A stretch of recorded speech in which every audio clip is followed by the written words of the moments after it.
mu kiganiro c'Intahe. Uno musi turi kumwe na Ev.Alice MANISHA. Ev.Alice MANISHA akaba asanzwe ari umudamu, arubatse, afise abana 4.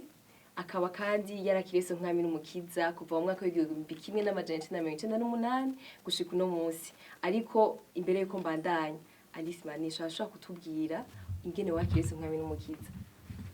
Urakoze cyane. Nakiriye umwami n'umukiza wanje mu 1998.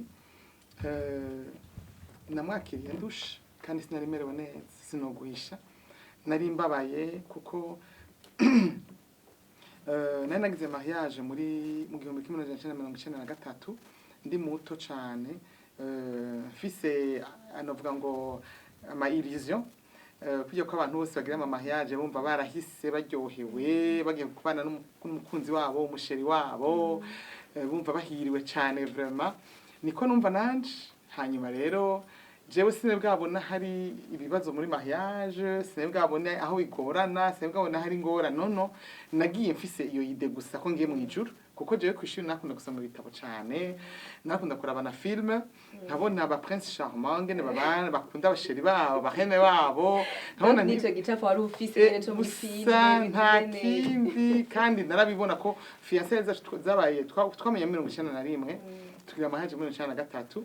Iyo periode de fiançailles y'imyaka 2 c'était le bonheur, yari ijuru. Umugabo wanje yava ku kaza ciza direct kuntora, tugumana tukayaga hamakantahana. Donc numva yuko mu giti canje ijuru rishitse ku isi, kuko n'uwo munsi wa mariage ngira narawiyumvira nkavuga nti sije nzobona harashitse. Hanyuma rero cyasanga hashitse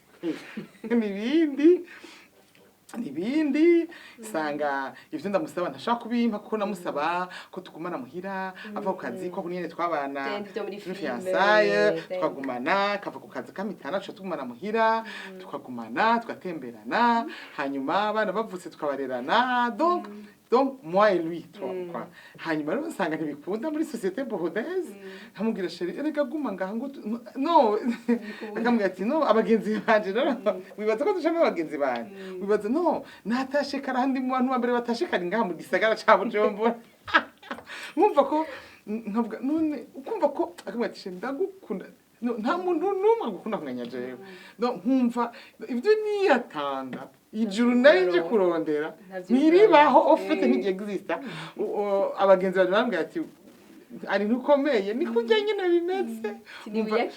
yakire nuko nyene ntibibaho. Ndavuga nti aye certain moment ndayinga, nkumva ko ntari yoheze, nkumva ko umutima wanje babaye, nkumva ko no ntibishoboka, none bizogenda gute. Urumva rero nkabona ko ubuzima buremereye bwoye, ibyo umuntu abakeneye ni byinshi, nkabona ko afite ntabyo nshoboye. Rero mu nyuma niho natangura gusenga, ntangura kurondera Imana mu buryo bwose bushoboka, mu madini yose ashoboka. Nkabona ko nta nyishu mfise. Umunsi umwe umugenzi wanje arambwira ati ari yarazi ko mfise ico kibazo, kuko ico kibazo cyane benshi batagitahura, ko mbwira ati none niko zubaka mbere uri mubiri. N'umuvyeyi warabwira ati ujya muganwa wawe urashobora kuvuga ngo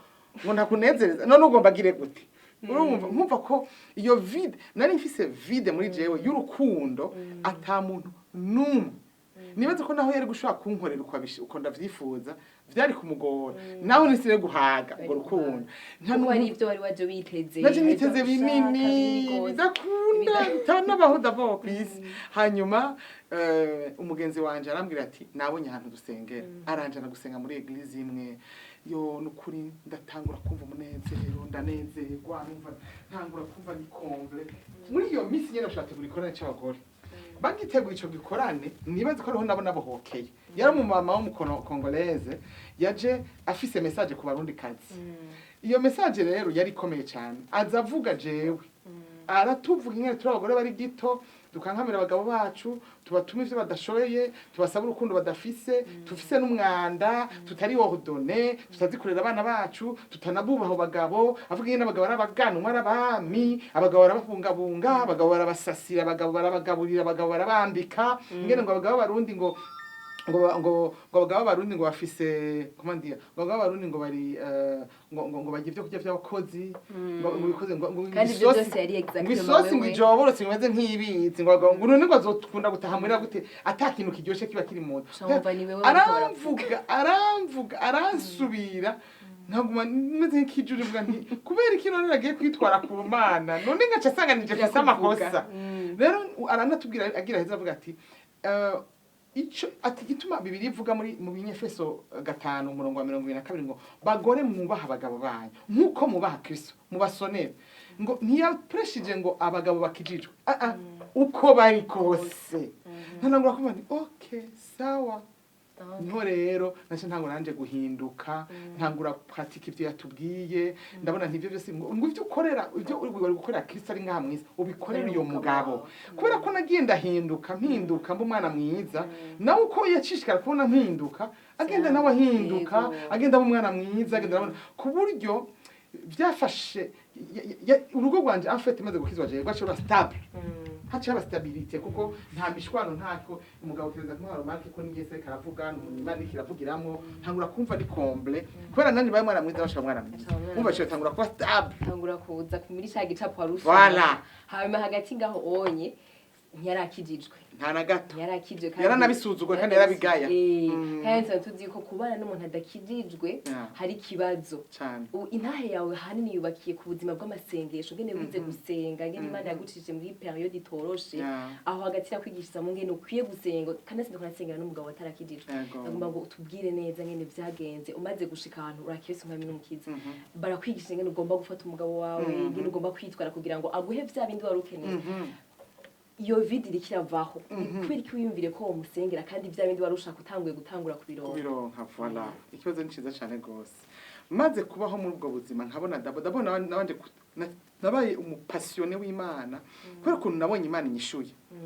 sinashaka no gutahura ko nshaka kuba mu rugo nezerewe jewe ntangura ko Imana nini Imana ishoboye Imana iryoshe Imana extraordinaire Imana ishobora gusubira kunzanira d'abord iyo vide yo kumana saba urukundo yaciye ihera kuko yari yatubwiye ati umaze kwakira umwami Yesu d'abord il faut que tu sois heureuse parce que d'abord uzoja mu ijuru maze kuma nzoja mu ijuru ntangura kubabazwa kurumva umugabo wanje mindorye naramukunda cyane kuko tuva tugira mariage n'imbere yo tugira mariage naye namukunze c'était mon premier amour rwa rukundo rwa mbere ubwo rukundo rero amaze kuba umwana mwiza gahinduka rwaci rwa accéléré ntangura batwisha muri église ijambo ry'Imana bivuga ngo iyo ngumwe ngo azobajyamanye ngo umugabo azobajyamanye n'umugore ngo umwe agenda ubundi asigare ntangura kubona turi ku misi yose chaque fois turyamye nkama mbona ndyamanye n'ikiziga donc sumuntu yarapfuye kwavuga ko umuntu wese dakijijwe yarapfuye c'est mort spirituel nkavuga donc ndashobora kuja mu ijuru uyu mugabo wagasigara donc ndi ndyarye uyu mugabo namukunze gushika uyu munsi ndavuga ko nzomuha byose nka mu buzima bwanje bwose none nzoja mu ijuru ndamusige none iryo juru nzoryubaka ndarijemo ntangura kumva gashavu ako no gashavu kamenya atanga kumva kumusengera udahumeka de nkabona ko ivy'Imana yampamagara ko maze gukunda Imana n'umutima wanje wose nataka kumva inyota nyinshi gukorera Imana nkumva ko muje hari ibintu mbwiza kugira abandi nkumva ko mwiza kuvuga ubutumwa ntanguye kubwira ubutumwa umuntu avyumvise yacanumye asanze ari umuntu atekereje cyane akunda urutonda akunda ibintu byose bigororotse atangura ko umugore we yaguye umunsi avuga ibintu ngo byo kuvuga ubutumwa ivyo bintu by'ubutumwa byamushisha byaramwene ava kuko yaramaze kubona amafuti menshi mu bintu by'abakozi b'Imana agaca abona nanje ngire ngo muri uwo mutego agacanumye ati ndashaka kwemera byose sofi vyo ndabona nti okay donc rero ndafunzwe mu ijambo rimwe umva ni bibiri ndakunda cyane gose umugabo ndakunda cyane kandi Yesu nzomukorera sishaka kumukorera Yesu uyu mugabo akimeze uko ca ndahagarika byose yego imyaka 5 kuva muri ibyo mu 1998 sinase gusengera ikintu nakimwe tangura gusengera umugabo agakiza k'umugabo wanje iryo jambo agakiza k'umugabo wanje yaracitse inkonda mu kanwa kanje agakiza k'umugabo wanje agakiza k'umugabo wanje agakiza k'umugabo wanje agakiza k'umugabo nabivuga tous les jours non stop nuit et jour prier sans cesse reka dusome jambo ry'Imana bitwereka abanyefeso et 1 Thessaloniciens abathesalonika ba mbere igice ca 5 umurongo wa 17 5:17 1 Thessaloniciens 5:17 avuga ngo musenge ubudasiba pointre musenge ubudasiba indi birivuga ngo musenge ubudahumeka mu gifaransa ngo prier sans cesse iryo ni ijambo ntahagazeko nsomera muri mu banyefeso 6:18 Ephésiens 6 18 Ephésiens 6:18 yavuga ngo musengere muri mwemu ibihe byose mu buryo bwose bwo gusenga no kwinginga kandi ivyo mubibere maso mukobeje rwose musengera abera bose je mbere gusengera abera bose nasengera umugabo wanje nasengera umuryango wanje somera Filipi 4:6 Philippiens 4:6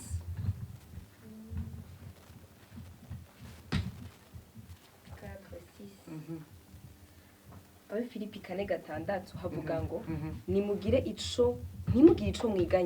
ico mwiganye ariko muri byose ivyo mugomba bimenyeshwa Imana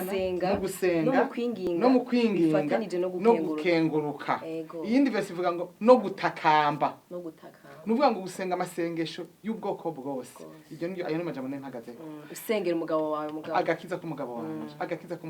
k'umuryango wanje agakiza mbega niki cyatuma usengera umugabo wawe gose hari inyungu wari bifisemo apart yuko nawe uzoja mwijuru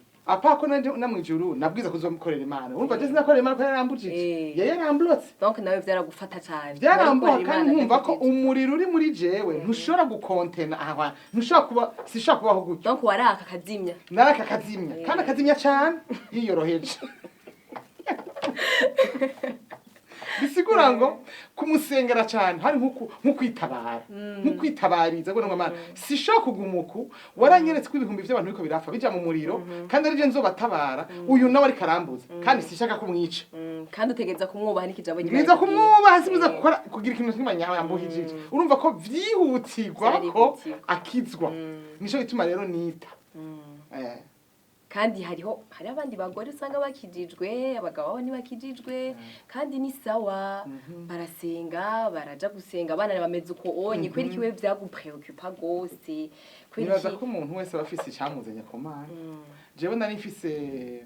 objectif yanzanye ku Mana c'était mon mariage d'abord kubana n'uwo mugabo mbuza gukorera Imana byari guca bingora nuko nari nanose soumission totale bari banyigishije mais aussi byari bigoye kubana nawe ariko ambuza gukora igihinda muri jewe ariko aranshinyiza ambuza kuguma niko ndakira Imana yanje urumva umuntu wese arafite icyo mwene yabaga kumbu nico bituma ngomba kubwira umuntu wese ngaho karanyumviriza iyi ntahe tuko tuyishinga tugomba kunesha satani ku bantu bose bariko baratwumviriza hari ijambo ry'Imana rivuga muri ego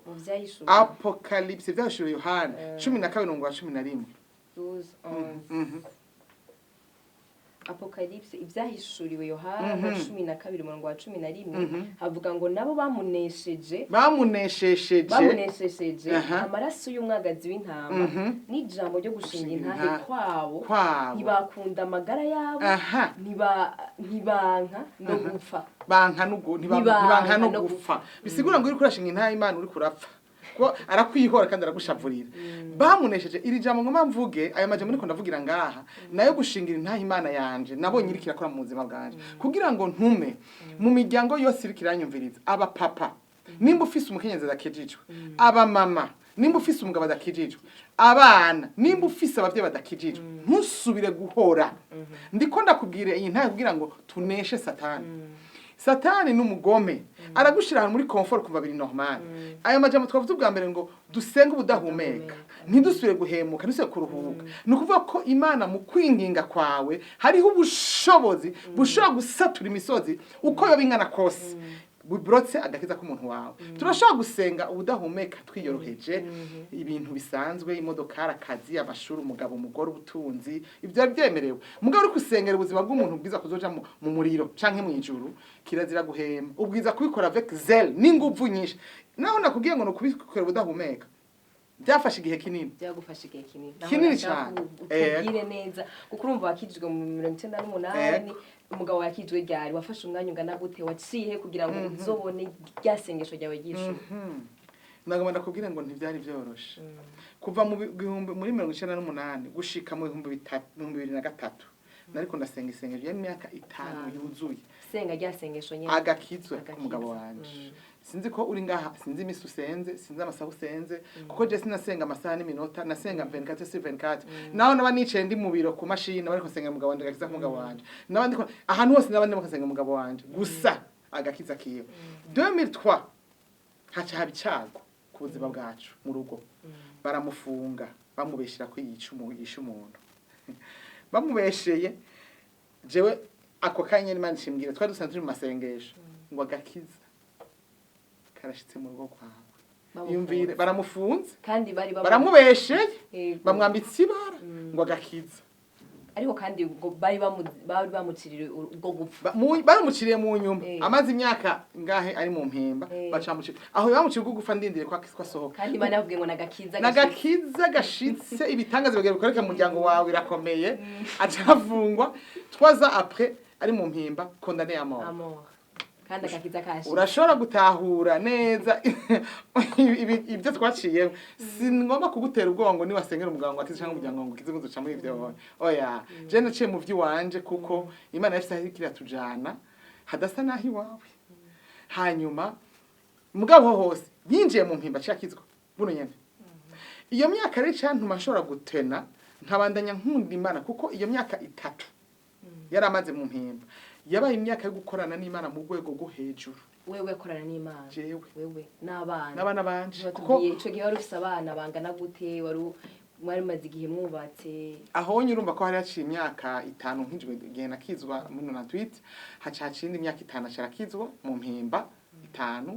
ikiba 10 nafise abana banje bose bane abo mfise uyu munsi bose bari bamaze kuvuka umuto yari afise 6 mois imyaka amezi 6 donc yari mu uruhinja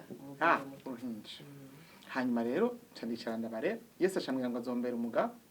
ngo wishiremo ko ndi umugabo wawe atamugabo ofisi njewe ngiye ko umugabo wawe ndavuga nti sawa rero kubereye umugabo ndazi ko uzombera umugabo karusha nuwarahari ntangura gukorana nawe rero mbega icyo gihe warakora canke agikija mu mpimba sinakora nta kazi nari ifise mugabo nka inane après naciye ndonka kazi nka programme yanje y'ubuzima bwanje yari kujana abana kwishira mu gatondo kuva kuja kubatora saa 6 gukora akazi kuja kubatora saa 6 kuba tugaca tahamuhira nkabagarukana ku ishuri iyo bagaruka canke nkabagumiriza muhira nani nkagaruka ku kazi ntashe c'était la maison twuga tugasenga gukorera Imana nagenda gukorera Imana le weekend samedi na dimanche aho bamagaye kuvuga ubutumwa nkagenda umunsi umwe ndabaza Imana ngiye kuvuga ubutumwa iyo uri kurandaba untuma kuvuga ubutumwa abantu nkababwira ngo Yesu arakomeye Yesu arakiza Yesu nuwagra nanje umugabo wanje condamné à mort mu mpemba ngumva biri guhesha ico ese hari ikintu cy'icubahiro kirimo ngaho Mane yambwira ati aho nyene niho vyugariye agakiza karashitse yarabikubwiye karashitse nakubwiye nibindi bizoza humura ngiye gukora ikintu gishasha mu gogo wawe no mu muryango wawe humura byose ndi au control igituma unkorera intahe yawe kunkorera bimeze uko n'icuboro canje kiri kuko umunsi nagutabaye bazomenya ko wankoreye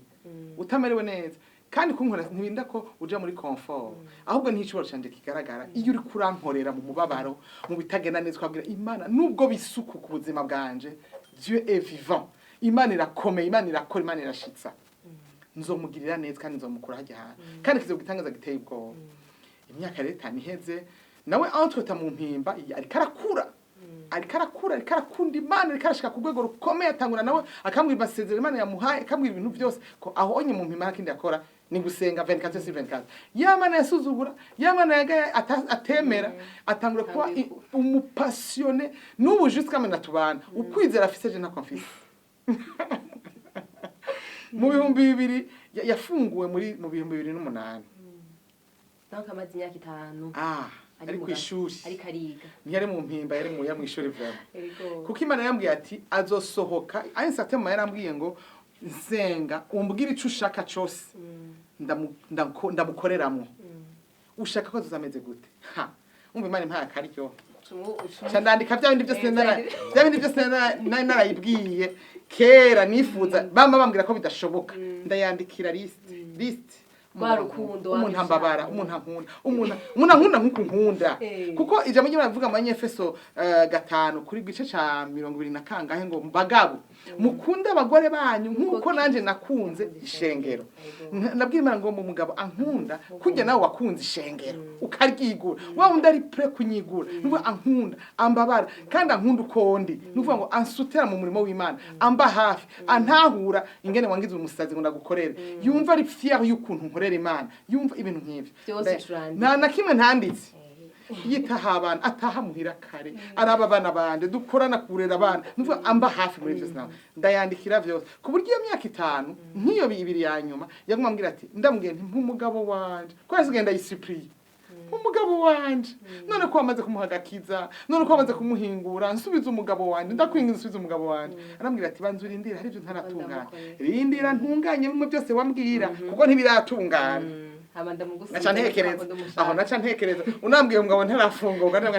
ndabasavye mu ndeke ni mu ndekere umugabo urumva rero imyaka rero imaze guhera 5 amaze gutunganywa n'Imana isubiza umugabo wanje ameze kwa kundi nyene photocopy hariho n'ivyo yarenza kuko Imana iguhaye iraguhana n'inyungu iraguhana supplement urumva kuva ico gihe ntangura gukorera Imana mu mwidegemvyo ntangere ntunganiwe ntababara ntaruha uyu munsi ndiko ndakubwira niwe muntu wa mbere aba fier iyo ndiko ndavuga Imana mugasuko vyahora bimeze kera kare mvuze yavuga ati vraiment raba ukuntu uvuga bukebuke kuko uvuga cyane buvuga bukebuko niya supporta umugore avuga me donc niya umuntu atunge kanatekereje nishaka kuvuga umuntu avuga amajambo menshi nanje urumva yampamagaye kuko umu evangeliste umvuga butumwa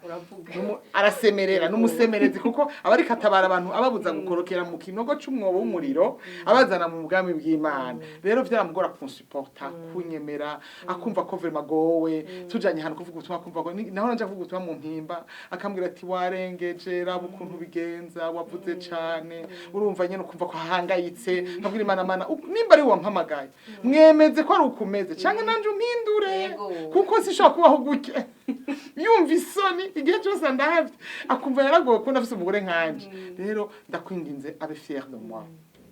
uyu munsi ndashimira Imana cyane yo mwijuru ndashaka kwishingira Intahe marge ko nararushe narababaye ko Imana yampaye umugabo atangije nakora ampagakiza ku mugabo wanje ampagakiza kabana banje nanje ampagakiza aguhana urukundo wari wamwisha nari nararonde naracotse warabuze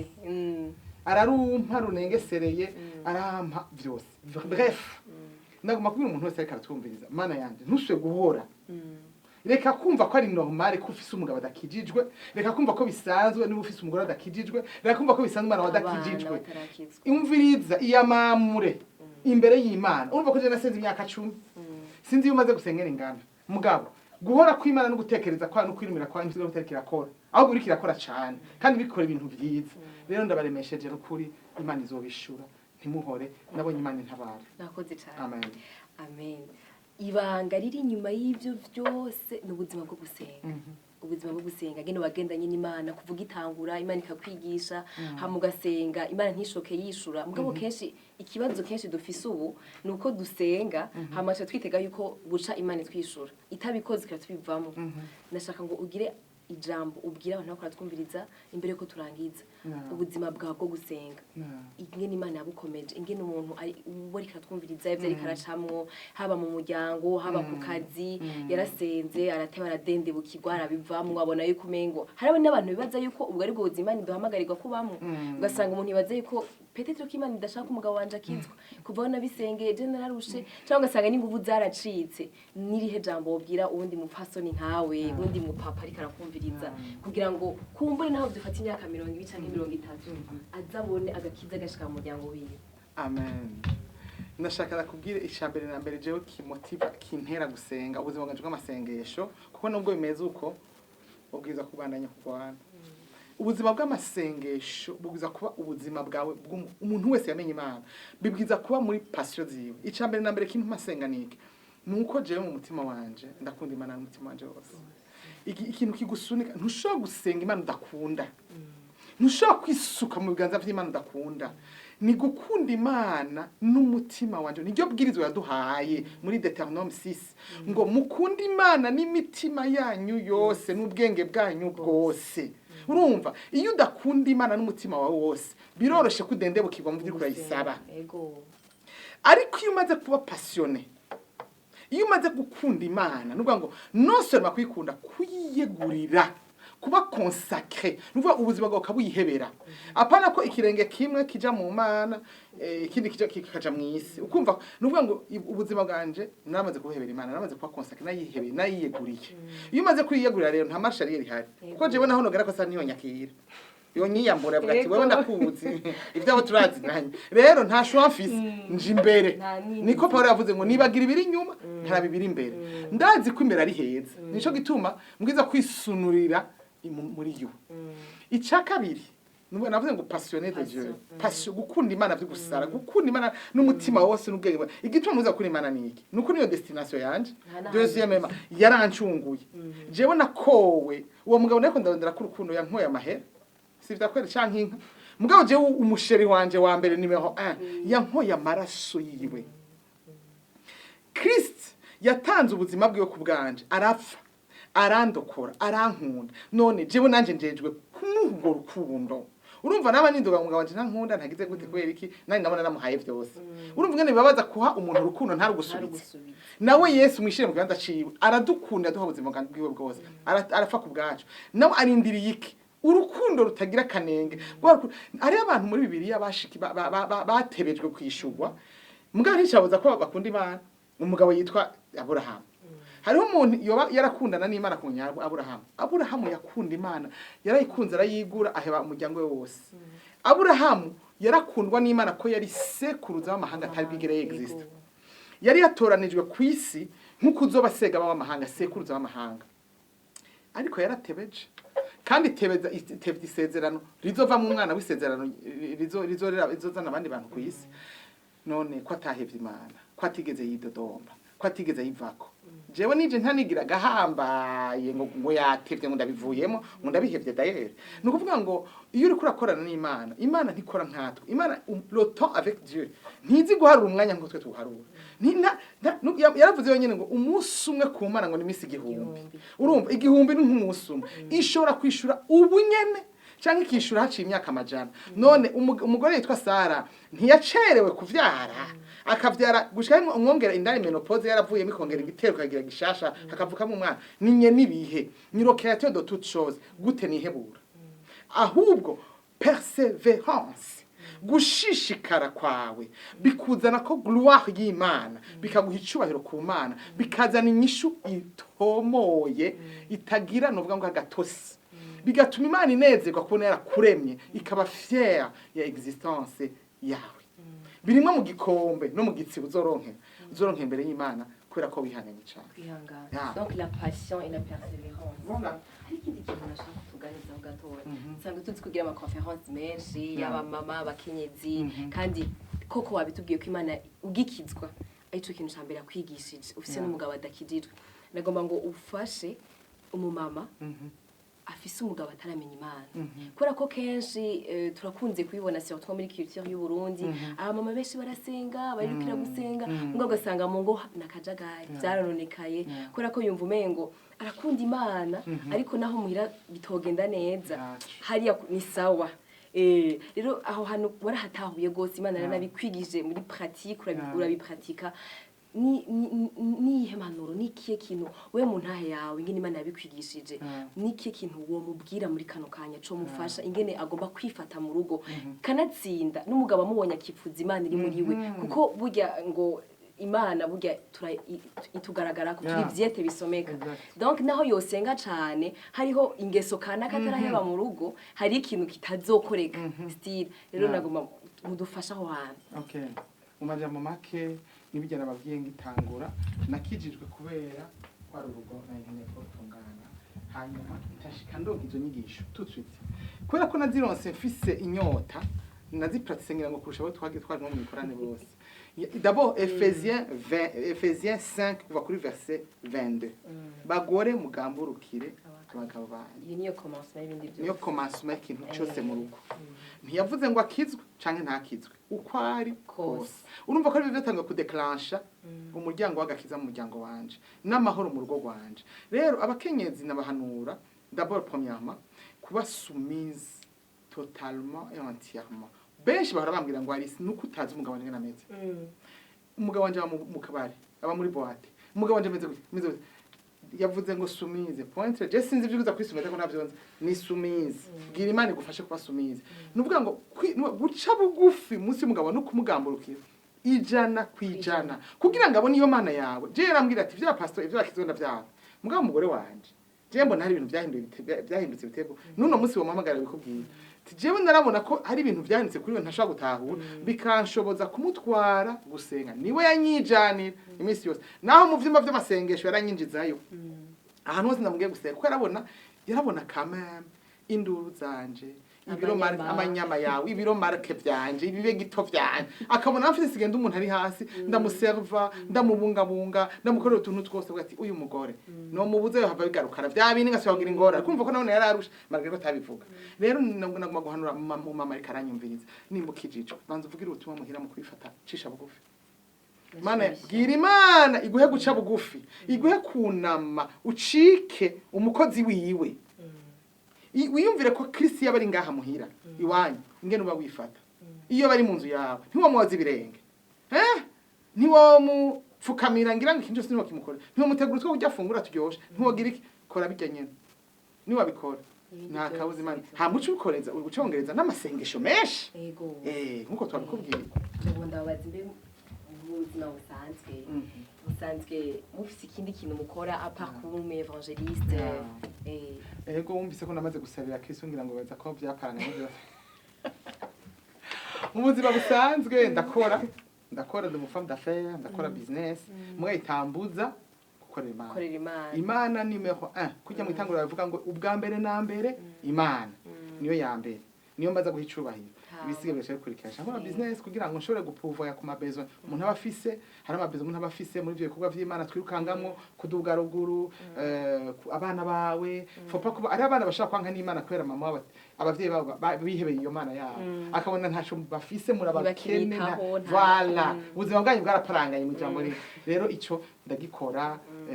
ndakora business kugira ngo nshobore kandi bazo ko ari ikintu gikomeye ku muntu w'umudamu kuko kenshi aba mama basenga usanga hari ibintu bimwe bimwe bibagiye notama nk'umugabo ibintu byo mu rugo ama responsabilité mais aussi no gukoresha ingufu zawe Jambo natubwira neza ngo Imana ihezaga ibikorwa by'amaboko yacu umugore wo mu migani 31 yari umugore w'umukozi w'umu business woman kandi ngo itarango ry'amajyaka ngo mu nzu yiwe mu ijoro sadiko ivyo se yarabikora heje agacaje imbere y'Imana umugabo we yambara neza abana be bari batungana umuryango waratunganiwe niwo mugore bitango une femme vertueuse une femme nous sommes des évangélistes nous sommes des servants de Dieu ariko tugwiza kuba abakozi bakoresha ayacu maboko ivyo rero bisaba Imana ubwira guha akazi kagutuma ushobora kwikorera ukongera ugakorera umuryango wawe ivyo irabikora murakoze cyane Alice Manisha mwakoze kutwitaba muri studio za Heritage twashimye gose nanje ndashimye kubona mwana yiteka kandi twize nizire ko n'ubutaha muzotwitaba yego reka nongere nshimire abakunzi ba televiziyo Heritage abakunzi biganiro c'Intahe ndizera ko wize byinshi bitandukanye hariho gusenga kuba passionné n'Imana kuba persévérante uri umumama kubaha la soumission twize bitandukanye mugabo na cane nagomba ngo uhotene kino kintu kubaho ubuzima bwo gusenga prier sans cesse mwumvise ngene Imana yamukuye mu kibanza kitari kiryoshe yinje muri mariage itameze neza ivyo yari yiteze atari karabibona mugabo buke kubw'umutima wo kuba passionné n'Imana no gusenga cyane agashika kuri ca gicapo yamye yipfuza cyane nagoma ndabashimire mwakoze kubana natwe turabatumiye kandi mu kiganiro gikurikira c'Intahe ni ku munsi nk'uyu nyene amasaha nkaya nyene nundi mutumire mushasha Imana ibahezagire cyane gose aho muri mu ngo zanyu Alice Manisha Imana ibahezagire gose namwe amen hezagirane nawe amen mwarahezagiwe gose tuzosubira naho butaha